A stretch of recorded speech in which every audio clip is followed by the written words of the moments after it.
ಪ್ರೀತಿಯ ವಿದ್ಯಾರ್ಥಿಗಳೇ, ಸುಖನಾಸನ ಉಪದೇಶ ಇದು 10ನೇ ತರಗತಿ ಪಠ್ಯಪುಸ್ತಕದಲ್ಲಿರುವಂತಹ ಪಾಠ. ಬರೆದಿರೋರು ಬನಂಜೆ ಗೋವಿಂದಾಚಾರ್. ನಿಮಗೆ AI ಮೂಲಕ ಕಥೆ ರೂಪದಲ್ಲಿ ಹೇಳ್ತಾ ಇದ್ದೀನಿ. ನಿಮ್ಗೆಲ್ರಿಗೂ ಕತೆ ಅರ್ಥ ಆದರೆ ಯಾವುದೇ ಪ್ರಶ್ನೆ ಉತ್ತರ ಕೊಟ್ಟರು ಕೂಡ ಉತ್ತರ ಬರೆಯೋದಕ್ಕೆ ಅನುಕೂಲ ಆಗುತ್ತೆ ಅಂತ ಭಾವಿಸಿದ್ದೀನಿ. ಮೊದಲಿಗೆ ಬನಂಜೆ ಗೋವಿಂದಾಚಾರ್ ಅವರ ಕವಿ ಪರಿಚಯ ಮಾಡ್ಕೊಳ್ಳೋಣ. ಇವರು ಉಡುಪಿಯವರು. ನೀವು ನೋಡ್ತಾ ಇದ್ದೀರಲ್ಲ, ಈ ಚಿತ್ರದ ಕವಿ ಅವ್ರದ್ದೇ ಇದು ಭಾವಚಿತ್ರ. ಇವರು 1936 ಆಗಸ್ಟ್ 3 ಹುಡ್ತಾರೆ. ತಂದೆ ಪಡುಮನ್ನೂರು ನಾರಾಯಣ ಆಚಾರ್ಯರು. 4 ದಶಕಗಳ ಕಾಲ ಪತ್ರಕರ್ತರಾಗಿ ಕೆಲಸ ಮಾಡಿದ ಬನಂಜೆ ಗೋವಿಂದಾಚಾರ್ಯ ಇವರು ಭಗವಂತನ ನನ್ನುಡಿ, ಭಾನಭಟ್ಟನ ಕಾದಂಬರಿ, ಮುಗಿಲ ಮಾತು, ಹೇಳದೆ ಉಳಿದದ್ದು, ನೆನಪಾದಳು ಶಕುಂತಲೆ, ಮತ್ತೆ ರಾಮನ ಕತೆ, ಮಹಾಶ್ವೇತೆ, ಅವ್ಯಯ, ಮಣ್ಣಿನ ಆಟದ ಬಂಡಿ, ಋತುಗಳ ಹೇಣಿಗೆ ಇವು ಇವರ ಕೆಲವು ಸಾಹಿತ್ಯ ಕೃತಿಗಳು. ಈ ಪಾಠವನ್ನು ಕಾದಂಬರಿ ಎನ್ನುವಂತಹ, ಅಂದರೆ ಭಾನಭಟ್ಟ ಬರೆದಿರುವಂತಹ ಕಾದಂಬರಿಯ ಕೃತಿಯಿಂದ ಆಯ್ಕೆಯನ್ನು ಮಾಡಿಕೊಳ್ಳಲಾಗಿದೆ. ಇವರಿಗೆ ಕೇಂದ್ರ ಸಾಹಿತ್ಯ ಅಕಾಡೆಮಿ ಪ್ರಶಸ್ತಿ, ಕರ್ನಾಟಕ ರಾಜ್ಯೋತ್ಸವ ಪ್ರಶಸ್ತಿ, ಕರ್ನಾಟಕ ಸಾಹಿತ್ಯ ಅಕಾಡೆಮಿ ಪ್ರಶಸ್ತಿ ಹಾಗೂ ಮಂಗಳೂರು ವಿಶ್ವವಿದ್ಯಾನಿಲಯ, ಕರ್ನಾಟಕ ಸಂಸ್ಕೃತ ವಿಶ್ವವಿದ್ಯಾನಿಲಯದ ಗೌರವ ಡಾಕ್ಟರೇಟ್ ಪದವಿಗಳು ಲಭಿಸಿದೆ.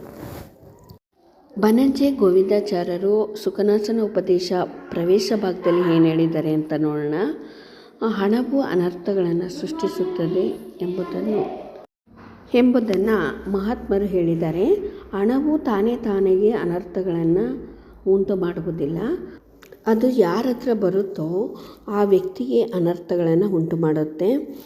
ಮತ್ತು ಅವನ ಹತ್ರ ಹುಸಿ ಮಾತುಗಳು ಮತ್ತು ಅಹಂಕಾರ ಆವರಿಸ್ಕೊಳ್ಳುತ್ತೆ.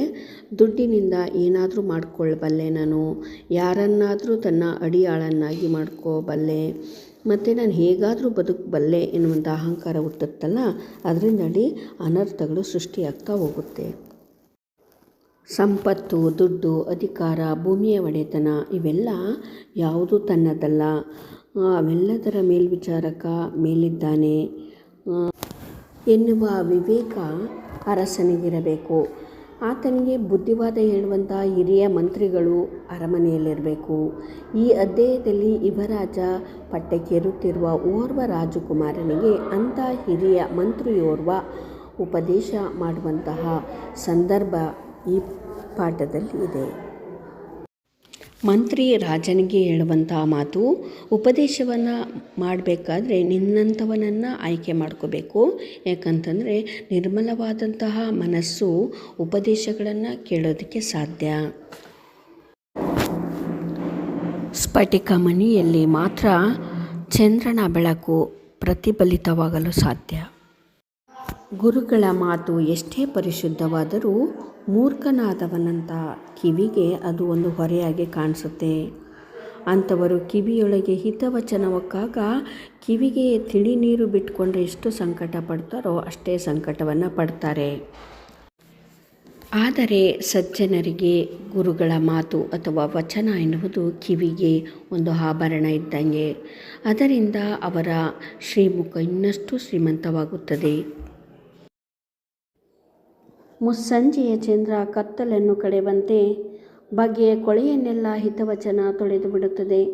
ಆಗ ಬಾಳಿನಲ್ಲಿ ಸಂಯಮ, ಪಕ್ವತೆ, ಶಾಂತಿ ಕಾಣಿಸಿಕೊಳ್ಳುತ್ತದೆ. ಕುಲ ಎಷ್ಟು ಉನ್ನತವಾದರೇನು, ಎಷ್ಟು ಓದಿದರೇನು, ಮೂರ್ಖನ ದೌರ್ಜನ್ಯಕ್ಕೆ ಯಾವುದೂ ಮದ್ದಲ್ಲ.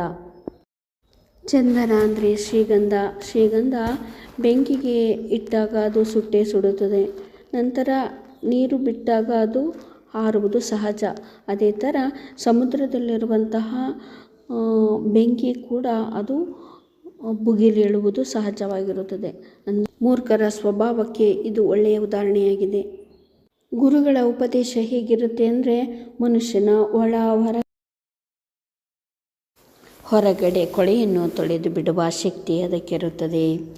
ಅದು ಹೇಗಪ್ಪ ಅಂತಂದರೆ, ತಲೆ ನೆರೆಯದೆ, ಮೈ ಸುಕ್ಕುಗಟ್ಟದೆ ಮೂಡುವ ಮುಪ್ಪು, ಬೊಜ್ಜು ಬೆಳೆಯದೆ ಬರುವ ಗುರುತ್ವ, ಬಂಗಾರವಿಲ್ಲದೆ ಮಾಡಿದ ಬೆಲೆಯು ಬಾಳುವ ಕಿವಿಯೋಲೆ, ಪಂಜು ಇಲ್ಲದೆ ಬೆಳಗುವ ಬೆಳಕು, ಉದ್ವೇಗ ಭರಿಸದ ಜಾಗರಣೆ, ಇದಿಷ್ಟೂ ಕೂಡ ಗುರುಗಳ ಉಪದೇಶದಿಂದ ಬರುವಂತಹ ಗುಣಗಳಾಗಿರುತ್ತದೆ. ಎಲ್ಲಕ್ಕಿಂತ ರಾಜರುಗಳಿಗೆ ಈ ಮಾತು ಮುಖ್ಯವಾಗುತ್ತದೆ. ಅವರಿಗೆ ಉಪದೇಶಿಸುವವರು ಯಾರೂ ಇಲ್ಲ. ರಾಜರ ಬಾಯಿಂದ ಉದಿರಿದ್ದೆಲ್ಲ ಹಣಿಮುತ್ತುಗಳು ಎಂದು ಅದನ್ನೇ ಮರುನುಡಿದು ಬಾಳುವಂತಹ, ಹೌದು ಹೌದು ಎನ್ನುವಂತಹ ಹೌದು ಬಸವಗಳೇ ಹೆಚ್ಚಾಗಿರ್ತಾರೆ. ರಾಜತ್ವವನ್ನು ಕಂಡು ಹೆದರಿ ಸಾಯುವ ಮಂದಿ ಇನ್ನೇನು ಮಾಡಲು ಸಾಧ್ಯ? ಅವರ ಹತ್ರ ರಾಜಮನೆತನದಲ್ಲಿ ಹುಟ್ಟಿದರೆ ಸಾಕು, ಅಹಂಕಾರದಿಂದ ಅವರ ಕಿವುಡಾಗಿ ಬೀಳುತ್ತದೆ. ಅವರಿಗೆ ಯಾವ ಉಪದೇಶವೂ ಕಿವಿಗೆ ನಾಟುವುದಿಲ್ಲ. ಯಾರದೋ ದಾಕ್ಷಿಣ್ಯಕ್ಕೆ ಉಪದೇಶವನ್ನು ಆಲಿಸುತ್ತಿದ್ದೇನೆ ಎನ್ನುವ ಅನಾದರ ಅವರ ಮುಖದಲ್ಲಿ ಕಾಣಿಸುತ್ತದೆ. ಅರ್ಧ ಕಣ್ಣು ಮುಚ್ಚಿದ ಆನೆಯಂತೆ ತನಗೆ ಉಪದೇಶ ಮಾಡಬೇಕಾದದ್ದು ಏನೂ ಉಳಿದಿಲ್ಲ ಎನ್ನುವಂತಹ ಭಾವನೆ ಅವರ ಮುಖದಲ್ಲಿರುತ್ತದೆ. ಉಪದೇಶ ಮಾಡಲು ಬಂದ ಗುರುಗಳಿಗೆ ಇದು ಒಂದು ಕಷ್ಟ, ವ್ಯಾಧಿ. ಇಂಥವರಿಗೆ ಪಾಠ ಹೇಳುವ ದೌರ್ಭಾಗ್ಯ ನಮಗೇಕೆ ಬಂತು ಎಂದು ಅವರು ನೊಂದುಕೊಳ್ಳುತ್ತಾರೆ. ರಾಜರ ಪ್ರಕೃತಿಯೇ ಹಾಗೆ ಇರುತ್ತದೆ. ಅಹಂಕಾರದ ದಾಹಜ್ವರ ತಲೆಗಡರಿ ಅವರ ಬಗೆಯಲ್ಲಿ ಕತ್ತಲು ತುಂಬಿರುತ್ತದೆ. ಇದು ಎಲ್ಲ ದುಡ್ಡಿನ ಮಹಿಮೆ. ದುಡ್ಡು ದುರಭಿಮಾನದ ತವರು. ದುಡ್ಡಿನ ಅಥವಾ ಹಣದ ಪೈತ್ಯ ಅಡರಿದವರಿಗೆ ಬಂದರೆ ಜಗತ್ತೆಲ್ಲ ಕ್ಷುದ್ರವಾಗಿ ಕಾಣುತ್ತದೆ. ರಾಜ್ಯ ಎನ್ನುವುದು ಒಂದು ವಿಷವಿದ್ದಂತೆ. ಅದರ ಅಧಿಕಾರದ ಸೋಂಕು ತಾಗಿದವರಿಗೆಲ್ಲ ಬುದ್ಧಿ ಮಂಕಾಗಿ ಬಿಡುತ್ತದೆ. ಸುಖನಾಸನ ಉಪದೇಶ ಪಠ್ಯಪೂರಕ ಭಾಗ ನಿಮಗೆ ಅರ್ಥ ಆಯಿತು ಅಂತ ಭಾವಿಸ್ಕೋತೀನಿ. ಲೈಕ್ ಮಾಡಿ, ಶೇರ್ ಮಾಡಿ, ಕಮೆಂಟ್ ಮಾಡಿ. ಮುಂದಿನ ವಿಡಿಯೋದಲ್ಲಿ ಸಿಗ್ತೀರಿ. Take care.